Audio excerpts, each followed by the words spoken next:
لا تعقلون ها أنتم هؤلاء حاججتم فيما لكم به علم فلم تحاجون فيما ليس لكم به علم والله يعلم وأنتم لا تعلمون ما كان إبراهيم يهوديا ولا نصرانيا ولكن كان حنيفا مسلما وما كان من المشركين إن أولى الناس بإبراهيم للذين اتبعوه وهذا النبي والذين آمنوا والله ولي المؤمنين صدق الله العظيم۔ بزرگوں، پیارے بھائیوں، گفتگو ہماری چل رہی تھی کہ رسول اکرم صلی اللہ علیہ وسلم کو اللہ تعالیٰ نے حکم دیا کہ آپ ان اہل کتاب سے فرماؤ کہ آ جاؤ ایسی بات کی طرف جو ہمارے اور تمہارے درمیان سملر ہے، سیم ہے۔ وہ کیا ہے کہ ہم اللہ ہی کی عبادت کریں گے، اس کے ساتھ کسی کو شریک نہیں کریں گے، اور تیسری بات یہ کہ ہم میں سے کوئی دوسرے کو اللہ کو چھوڑ کر خدا نہیں بنائے گا۔ یہاں پہ بات ہماری چل رہی تھی۔ اللہ کی نافرمانی کرنا، کسی بندے کا کہنا سن کر، کسی بندے کی بات مان کر، یہ اس کی عبادت کرنا ہے،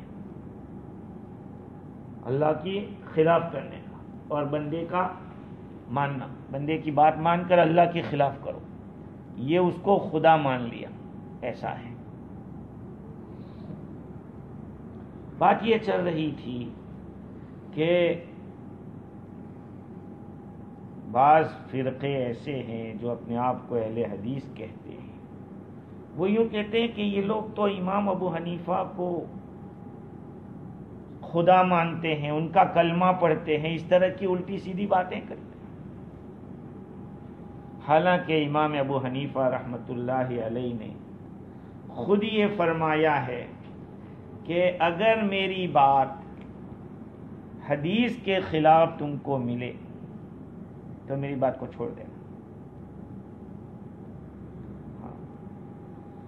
اذا صح الحدیث فهو مذہبی، جب صحیح حدیث آ جائے وہی میرا مذہب ہے، وہی میرا عمل ہے۔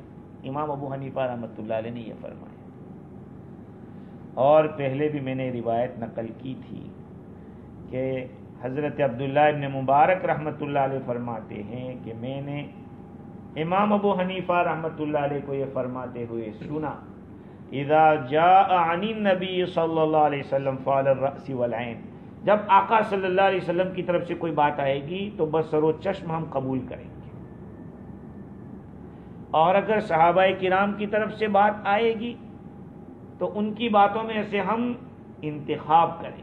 کئی صحابہ کے الگ الگ باتیں ہیں تو پھر ان میں سے ہم صحابہ کی بات کو اختیار کریں گے، اور اگر تابعین کی طرف سے کوئی بات آئے گی تو خود امام ابو حنیفہ رحمۃ اللہ علیہ بھی تو تابعی ہے، تو پھر ان کے ساتھ مزاحمت ہوگی، ہاں دلیل کریں گے ایک دوسرے کے ساتھ۔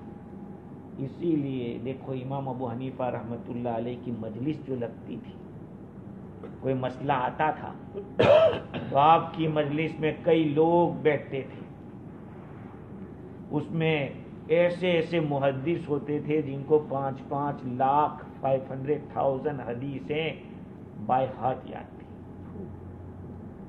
ایسے لوگ بیٹھتے تھے جن کو ڈکشنریاں زبانی تھی عربی کی، ایسے تھے جو لاجک کے بہت بڑے بڑے ماہر تھے۔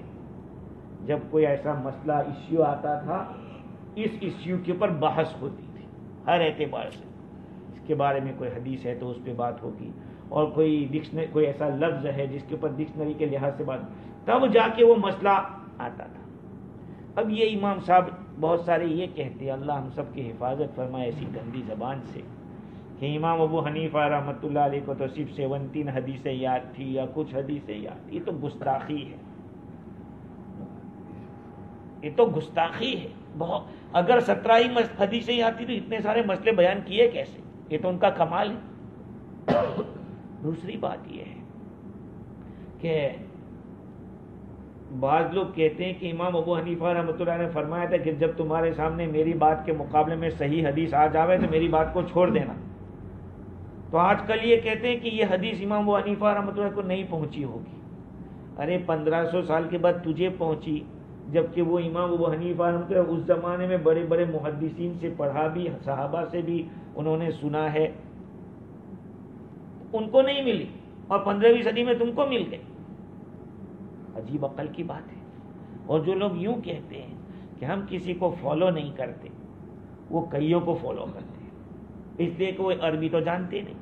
اب عربی نہیں جانتے تو ٹرانسلیٹر کو دیکھنا پڑے گا بخاری شریف کا ترجمہ کس نے کیا, کہا فلاں صاحب نے کیا, اس نے صحیح ترجمہ کیا یا نہیں کیا. تو وہ خیر القرون کے آدمی امام ابو حنیفہ رحمۃ اللہ علیہ کس زمانے کے؟ تابعین کے زمانے کے. اور اللہ کے نبی صلی اللہ علیہ وسلم نے کیا فرمایا؟ خیر القرون قرنی, بہترین زمانہ میرا زمانہ ہے. ثم الذین یلونہم, پھر وہ زمانہ جو اس سے ملا ہوا ہے صحابہ کا. ثم الذین یلونہم, پھر ان سے جو ملا ہوا وہ تابعین کا. تو امام ابو حنیفہ رحمۃ اللہ علیہ خیر القرون کے آدمی ہے, اس پر تو ہم کو بھروسہ نہیں ہے, اور 15ویں صدی کے آدمی پہ بھروسہ کر کے ہم بیٹھے. تو بھئی وہ آدمی تو ایسے زمانے کا جو گارنٹیڈ زمانہ ہے. اصل میں بات یہ ہے, قاضی ثناء اللہ پانی پتی رحمۃ اللہ علیہ فرماتے ہیں کہ دیکھو 4 امام کے اوپر اتفاق ہو گیا ہے. 4 صدی ہجری کے اندر علماء نے اس وقت یہ بات پکی کر دی. اور یاد رکھو, امت جب کسی بات کے اوپر پکی ہو جاتی ہے, ایک بات پہ آ جاتی ہے, اس کے خلاف جانا جائز نہیں ہے. وَمَن يَتَّبِعْ غَيْرَ سَبِيلِ الْمُؤْمِنِينَ, جو آدمی مسلمانوں کے راستے کے علاوہ کوئی راستہ اور اختیار کرے گا, نُوَلِّهِ مَا تَوَلَّى وَنُصْلِهِ جَهَنَّمَ, جدھر گیا ادھر اس کو جانے دیں, پھینک دیں گے, اس کو اسی کے حوالے کر دیں گے اور اس کو جہنم میں ڈال دیں گے. تو امت کا اجماع جس کو کہتے ہیں, امت کا اجماع, اصل میں ہم لوگ جو دلیل پیش کرتے ہیں کسی بھی مسئلے میں, تو پہلے قرآن مجید سے دلیل دی جاتی ہے, قرآن سے. پھر نہیں ملا, قرآن میں نہیں آیا سمجھ میں, تو حدیث سے. حدیث میں نہیں ملا تو پھر اجماع امت. اجماع امت پھر قیاس. قرآن میں ہی کسی آیت کے اندر کوئی حکم ہے, اگر اس کے ساتھ یہ مسئلہ سملر لگتا ہے تو وہاں جو حکم ہے وہ حکم اس کو دے دو, اسی کو قیاس کہتے ہیں. تو یہ لوگ جو اپنے آپ کو جو غیر مقلد لوگ ہیں, وہ صرف قرآن اور حدیث ہی کو مانتے ہیں اور کسی کو مانتے نہیں, نہ صحابہ کی بات کو مانتے ہیں نہ قیاس کو مانتے ہیں. اچھا رہا یہ کہ تم امام ابو حنیفہ کو جو فالو کرتے ہو تو ان کو نبی مانتے ہو, خدا مانتے ہو, یہ غلط ہے. میں اس کی مثال دیتا ہوں. اس مثال کو حضرت مفتی عبدالرحیم لاجپوری نور اللہ مرقدہ نے لکھا ہے کہ ہم لوگ ایک بڑا جب مجمع ہوتا ہے نماز کا, تو آواز امام کی نہیں پہنچتی تو کیا مقرر کرتے ہیں؟ مکبر. مکبر, مکبر جانتے ہو؟ ہاں, وہ اللہ اکبر بولتا ہے, اس کو مکبر کہتے ہیں, تکبیر کہنے والا. تو بڑا مجمع ہے, دور تک آواز نہیں پہنچتی ہے, تو دور والا کس کو فالو کرے گا؟ مکبر کو فالو کرے گا. لیکن جب نیت کرے گا تو یوں تھوڑی کہے گا کہ پیچھے اس مکبر کے, کیا کہے گا؟ پیچھے اس امام کے. تو امام تو اصل رسول اللہ صلی اللہ علیہ وسلم ہیں, آپ کی آواز کو پہنچانے والے یہ 4 امام مقرر کیے گئے ہیں. تو ایک امام کو جب امام ابو حنیفہ یا امام شافعی, امام مالک, امام احمد کسی کو لے لیا, فالو کرتے رہیں گے اس کو. تو یہ مکبر کی طرح اللہ کے نبی کی آواز کو پہنچانے والے ہیں, سمجھ گئے؟ یہ نہیں ہے کہ ہم ان کو فالو کریں. بھئی انہوں نے حضور صلی اللہ علیہ وسلم کی حدیثوں کو جو اچھے طریقے سے سمجھا ہے, ہمیں ان پر اعتماد ہے. خیر, تو اللہ تعالیٰ فرماتے ہیں وَلَا يَتَّخِذَ بَعْضُنَا بَعْضًا أَرْبَابًا مِّن دُونِ اللَّهِ, ہم میں سے کوئی دوسرے کو اللہ کو چھوڑ کر خدا نہ بنائے. لہذا قاضی ثناء اللہ پانی پتی رحمۃ اللہ علیہ نے یہ ایک بات بیان کی ہے کہ جب شریعت کے علماء کسی معاملے میں حرام ہونے پر یا مکروہ ہونے کا فتویٰ دے تو یوں نہیں کہیں گے کہ اس نے حرام کر دیا یا اس نے حلال کر دیا، یہ تو اللہ کا حکم ہے۔ بہت سارے لوگ یوں سوچتے ہیں کہ مفتی صاحب نے یس کر دیا تو ہو گیا۔ ارے مفتی صاحب بھی یس اور نو کرنے میں تابع ہے، قرآن اور حدیث کے، فقہ کے، اصول کے، اپنی طرف سے کہا گنہگار ہوگا۔ اگر اس نے قرآن و حدیث کو سامنے رکھ کر کہا ہے تو وہ یوں نہ سمجھے کوئی نے یہ کہے کہ اس نے جائز کہا یا اس نے حرام کہا، یا ہم اس کی سنت پہ چل رہے ہیں، ان کی سنت کا اتباع کر رہے ہیں۔ دوسری ایک بات یہ ہے کہ بعض جو جاہل لوگ غلط کام کر رہے ہیں، جیسے اولیاء کرام کی قبروں کے اوپر سجدہ کرنا یا قبروں کے ارد گرد طواف کرنا، وہاں پہ چراغ جلانا، مسجدیں بنانا قبروں کے اوپر اور اس کے ارد گرد جمع ہونا اور خوشیاں منانا، میلے کرنا، عرس کرنا، یہ سب چیزیں جائز نہیں ہیں، یہ بعد کی پیداوار ہے۔ رسول اکرم صلی اللہ علیہ وسلم کے اس دنیا سے رخصت ہوتے ہوئے بھی فرمایا تھا کہ بھائی میری قبر کو تم لوگ ایسے عرس والی جگہ مت بنانا، بہت ساری باتیں فرمائی۔ تو یہ بات کی ایجادات ہے، اس کو شریعت کے ساتھ کوئی لینا دینا نہیں ہے، اور جنہوں نے یہ کیا ہے وہ گنہگار ہوں گے، جنہوں نے شروع کرایا ہے۔ اللہ ہماری حفاظت فرمائے۔ آج یہ زیادہ چل رہا ہے دنیا کے اندر، شرک ہو رہا ہے، سجدے کیے جا رہے ہیں، اور ایسے ملاؤں کی باتیں اس طرح مانی جاتی ہے جیسے خدا کی ماننی چاہیے، لیکن روٹی پک رہی ہے، اپنی پکا رہے ہیں۔ اللہ حفاظت فرمائے۔ فَإِن تَوَلَّوْا فَقُولُوا اشْهَدُوا بِأَنَّا مُسْلِمُونَ، اگر آپ نے یہ بات بتا دی پھر بھی وہ اعراض کر رہے ہیں تو آپ فرما دو کہ گواہ رہو ہم تو مسلمان ہیں۔ فَإِن تَوَلَّوْا، آپ نے ان اہل کتاب کے سامنے یہ باتیں پیش کی کہ یہ باتیں ہیں، تم ادھر آ جاؤ، ہم سب ایک ہی بات کے اوپر آ جاویں کہ اللہ کی عبادت کریں گے، کسی کو شریک نہیں کریں گے، اور کوئی ایک دوسرے کو خدا بنا کر نہیں چلیں گے۔ اگر مانتے تو ٹھیک ہے، نہیں مانتے تو ان کو کہہ دو کہ بھائی تم گواہ رہو ہم تم اللہ کے تابع ہیں اور ہم تو مسلمان ہیں۔ اصل میں حضرت عبداللہ ابن عباس رضی اللہ تعالی عنہما روایت کرتے ہیں، یہ جو آیت کریمہ اوپر پڑھی گئی، آپ صلی اللہ علیہ وسلم نے دنیا کے بادشاہوں کو بھی دعوت دی تھی تو خط لکھے تھے۔ دعوت کا کام خط کے ذریعے بھی ہوا ہے، خط کے ذریعے، لہذا کتاب لکھنا یہ بھی دین ہی کا کام ہے، یہ بھی دعوت کا کام ہے۔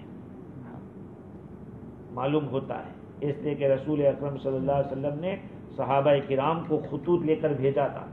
حضرت دحیہ کلبی رضی اللہ تعالی عنہ کو قیصر کے پاس بھیجا تھا۔ کس کے پاس؟ قیصر، ہرقل کے پاس۔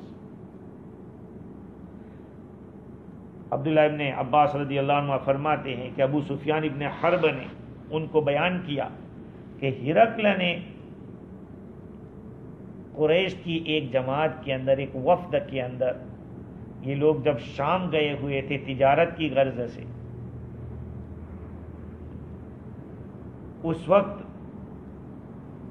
ابو سفیان کو بلایا تھا ہرقل بادشاہ نے۔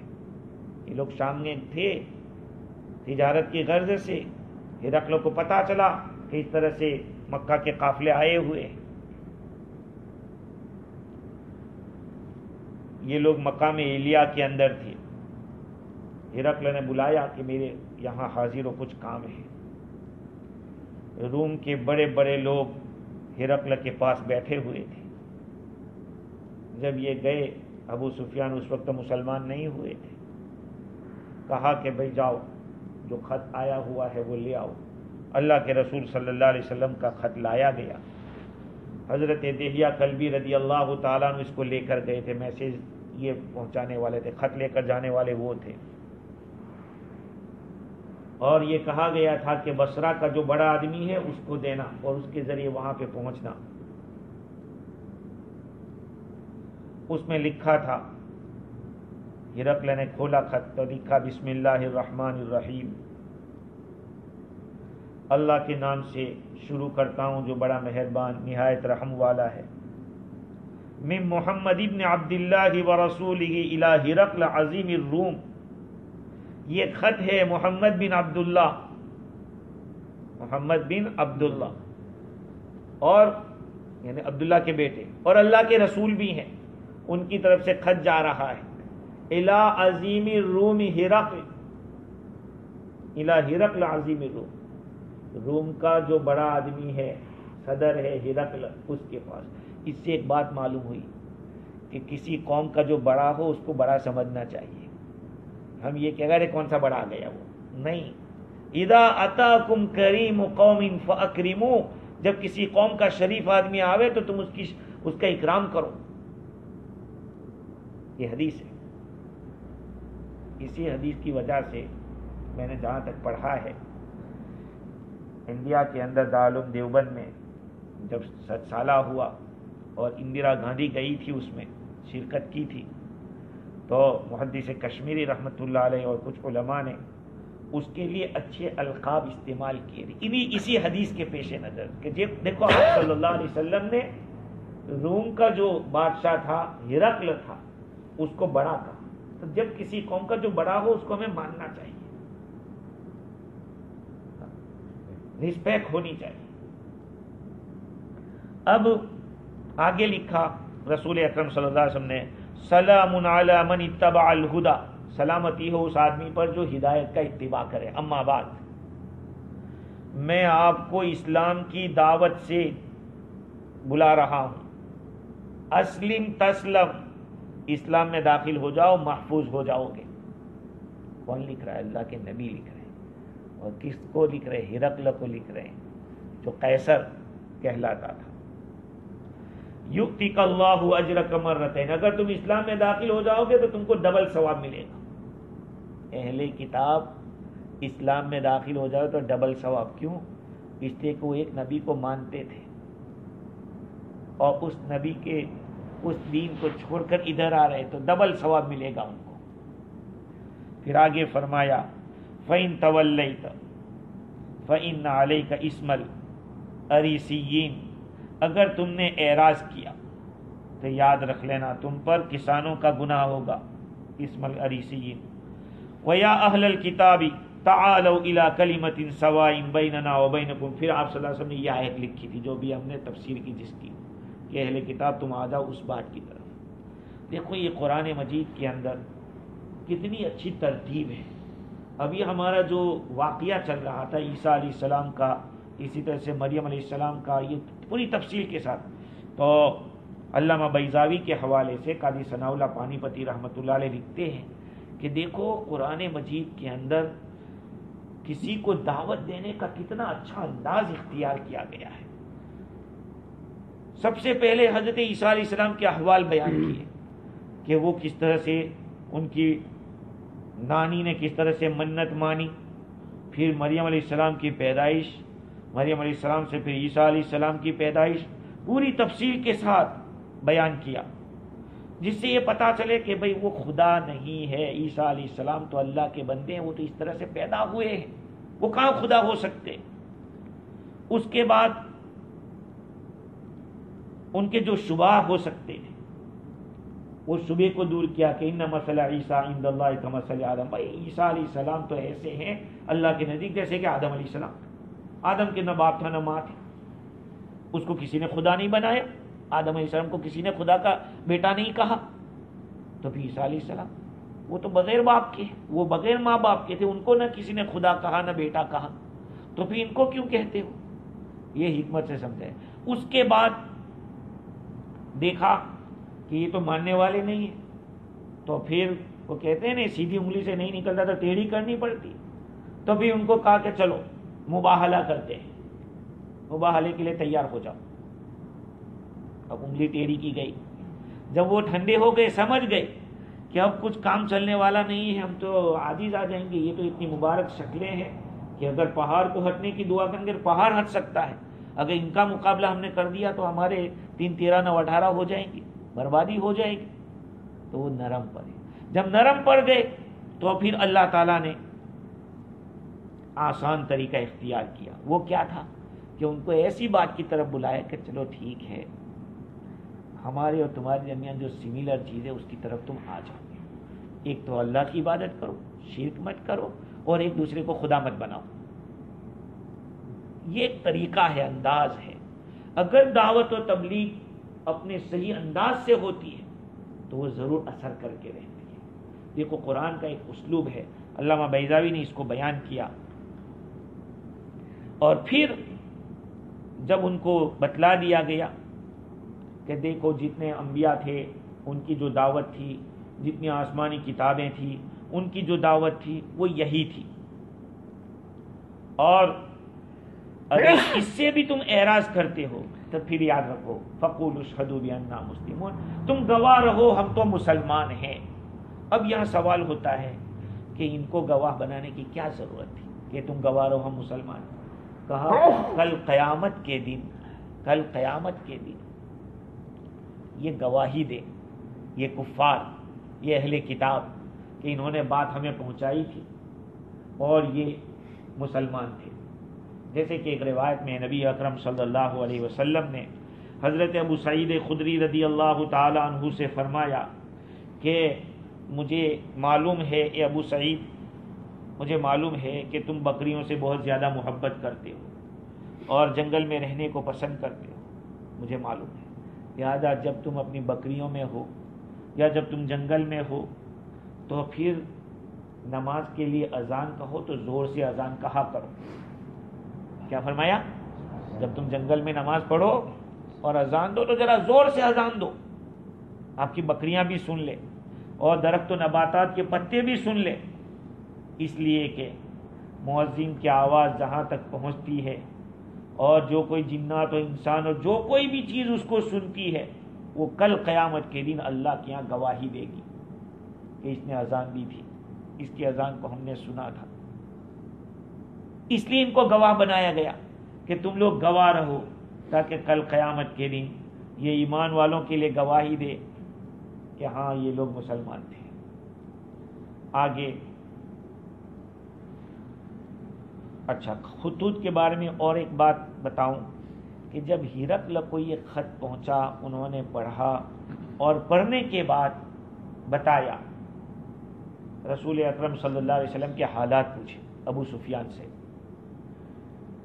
کہ وہ کیسے ہیں, اور یہ فرمایا کہ اگر میں ان کے پاس ہوتا تو میں ان کے پاؤں کو چومتا, ان کے پاؤں کو میں بوسہ دیتا. حضور صلی اللہ علیہ وسلم کے حالات کو سن کر وہ یقین کر لیا ہرقل کہ یہ سچے نبی ہیں.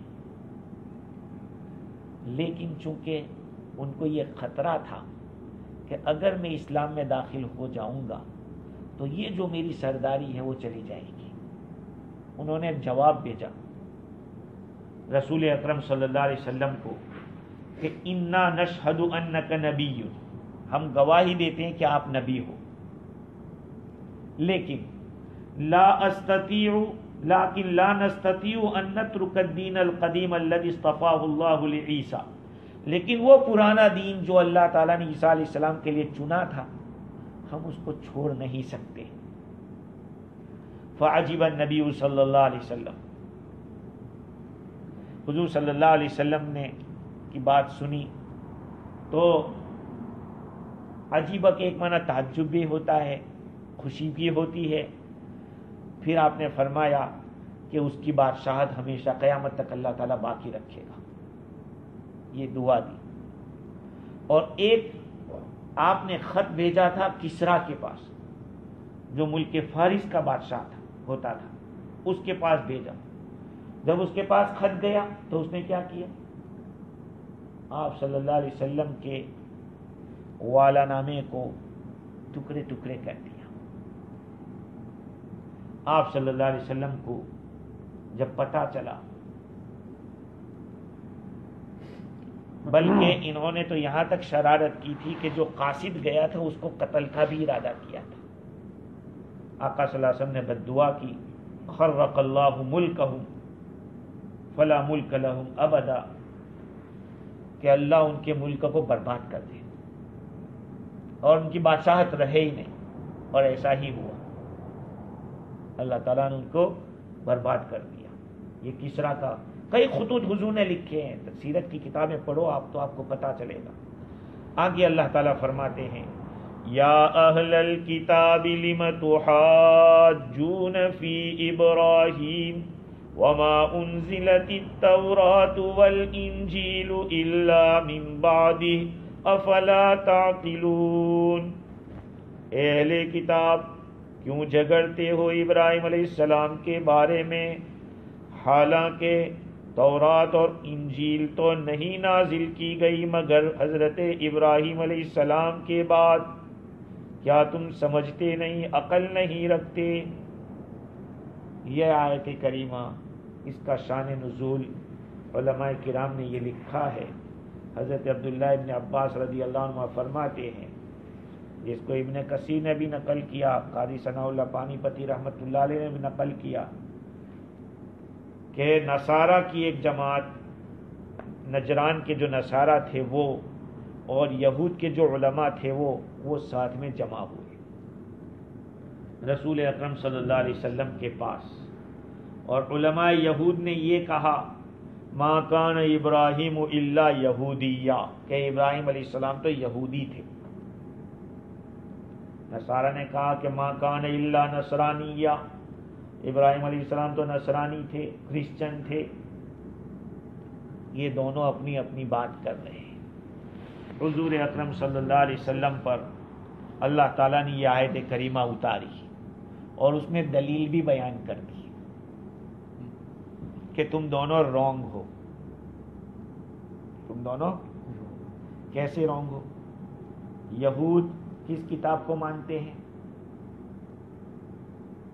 تورات کو. اور کرسچن کس کتاب کو مانتے ہیں؟ انجیل کو. تورات کس پر نازل ہوئی تھی؟ موسیٰ علیہ السلام پر. انجیل کس پر نازل ہوئی تھی؟ حضرت عیسیٰ علیہ السلام پر. اچھا، اب سنیے، ابراہیم علیہ السلام اور موسیٰ علیہ السلام کے بیچ میں کتنا فاصلہ ہے؟ 1000 سال کا فاصلہ ہے. ابراہیم علیہ السلام پہلے، 1000 سال کے بعد موسیٰ علیہ السلام آئے. اس سے یہودیوں کی بات غلط ثابت ہو گئی کہ اگر ابراہیم علیہ السلام یہودی تھے تو یہودیت تو بعد میں آئی ہے. ابراہیم علیہ السلام کے دنیا سے جانے کی 1000 سال کے بعد آئی ہے. اور حضرت موسیٰ اور عیسیٰ علیہ السلام کے درمیان میں کتنا فاصلہ ہے؟ 2000 سال کا فاصلہ ہے. 2000 سال کا. تو بھی ابراہیم علیہ السلام اور عیسیٰ علیہ السلام کے درمیان کتنا فاصلہ ہے؟ 3000 سال. 3000 سال کا فاصلہ. اس کا یہ مطلب کہ انجیل تو بعد میں آئی ابراہیم علیہ السلام کے دنیا سے رخصت ہونے کے 3000 سال کے بعد. تو پھر کیسے یہ یہودی ہو سکتے اور نصرانی ہو سکتے ہیں؟ تمہارا تو وجود ہی بعد میں ہوا ہے. قرآن نے یہ جواب دیا ہے، اے اہل کتاب، کیوں جھگڑتے ہو ابراہیم علیہ السلام کے بارے میں کہ وہ یہودی تھے یا نصرانی تھے؟ یہ کیوں جھگڑتے ہو؟ وما انزلت التوراۃ الا من بعدی والانجیل الا من بعدی. تورات و انجیل تو ان کے بعد نازل کی گئی ہے، تو پھر کیسے وہ یہودی یا نصرانی ہو سکتے؟ بات سمجھ میں آ رہی ہے؟ افلا تعقلون، عقل نہیں رکھتے؟ قرآن کہہ رہے ہیں کہ سمجھتے نہیں ہو. دیکھیے، اب قاری ثناء اللہ پانی پتی رحمۃ اللہ نے لکھا ہے کہ جہاں تک بنیادی جو باتیں ہیں، بنیادی باتیں دین کی، اس میں تو سارے نبی برابر ہیں. سارے نبیوں نے دین کی جو بنیادی باتیں تھیں، ونیس ہے، پروفیٹ ہوڈ ہے، ہیئر آفٹر ہے، توحید، رسالت اور معاد جس کو کہتے ہیں، اس بارے میں سارے نبیوں کی دعوت سیم تھی. البتہ جو فروعی مسائل ہیں، فروعی مسائل کا مطلب ہمارے یہاں 5 وقت کی نماز فرض ہے، بعض قوموں میں ایک ہی نماز فرض تھی. بعض قوموں میں 2 ہی نمازیں فرض تھی. تو یہ فروعی اختلاف کہلائے گا. تو ابراہیم علیہ السلام کے بارے میں وہ یوں سوچتے تھے کہ جیسے ہمارے مسئلے ہیں، ابراہیم علیہ السلام بھی ویسے ہی تھے، انہی مسئلوں کے اندر ہمارے ساتھ تھے. قرآن نے اس کا انکار کیا کہ نہیں. افلا تعقلون یا اہل الکتاب، اے اہل کتاب کیوں جھگڑتے ہو ابراہیم علیہ السلام کے بارے میں، حالانکہ تورات اور انجیل تو نہیں نازل کی گئی مگر ان کے بعد. افلا تعقلون. پھر آگے اللہ تعالیٰ فرماتے ہا انتم ہؤلاء حاججتم فیما لکم بہ علم فلم تحاجون فیما لیس لکم بہ علم. سن لو، تم تو وہی ہو کہ تم نے جھگڑا کیا ایسی چیز کے بارے میں جس کا تم کو علم ہے اور تم فیل ہو گئے اس کے اندر. قرآن ان کو یہ کہہ رہا ہے کہ تمہارے پاس تو رسول اکرم صلی اللہ علیہ وسلم کا علم ہے، تمہاری کتاب میں لکھا ہے کہ آخری نبی آئیں گے جن کا نام محمد ہوگا، احمد ہوگا، وہ موسیٰ علیہ السلام اور عیسیٰ علیہ السلام کے دین کو آؤٹ آف ڈیٹ قرار دیں گے، یعنی کینسل کر دیں گے. یہ تو تمہارے پاس ہے، اس کے اندر تو تم فیل ہو گئے، تم نے مانا نہیں، اس کے بارے میں تم نے جھگڑا کیا. تو اب جس چیز کے بارے میں تم کو علم ہی نہیں ہے اس کے بارے میں کیوں جھگڑا کرتے ہو؟ بات سمجھ میں آ رہی ہے؟ قاضی ثناء اللہ پانی پتی رحمۃ اللہ علیہ یہاں پہ لکھتے ہیں کہ فیما لکم بہ علم، یعنی موسیٰ علیہ السلام اور عیسیٰ علیہ السلام کے بارے میں تم لوگوں نے دعویٰ کیا کہ ہم ان کے دین پر، حالانکہ جو تورات ہے، انجیل ہے، اور اس کے اندر جو حضور صلی اللہ علیہ وسلم کی صفات بیان کی ہے، ان صفات کو تو تم لوگوں نے انکار کر دیا، مانا نہیں. اب ابراہیم علیہ السلام کی شریعت کے بارے میں جب تم کو علم نہیں ہے تو اس میں کیوں جھگڑتے؟ اس میں مت جھگڑو. ہا انتم ہؤلاء حاججتم فیما لکم بہ علم فلم تحاجون فیما لیس لکم بہ علم واللہ یعلم وانتم لا تعلمون. اب آگے قرآن نے صاف الفاظ میں کہہ دیا ما کان ابراہیم یہودیا ولا نصرانیا ولکن کان حنیفا مسلما. ابراہیم علیہ السلام نہ تو یہودی تھے اور نہ تو نصرانی تھے، لیکن حنیفا مسلمہ تھے. ہمارے جیسے مسلمان جو نام کے مسلمان ہیں وہ ایسے مسلمان نہیں، یاد رکھنا یہ بات، ورنہ پھر وہی سوال ہوگا کہ حضور اکرم صلی اللہ علیہ وسلم اور ابراہیم علیہ السلام کے درمیان کتنا فاصلہ ہے؟ 3500.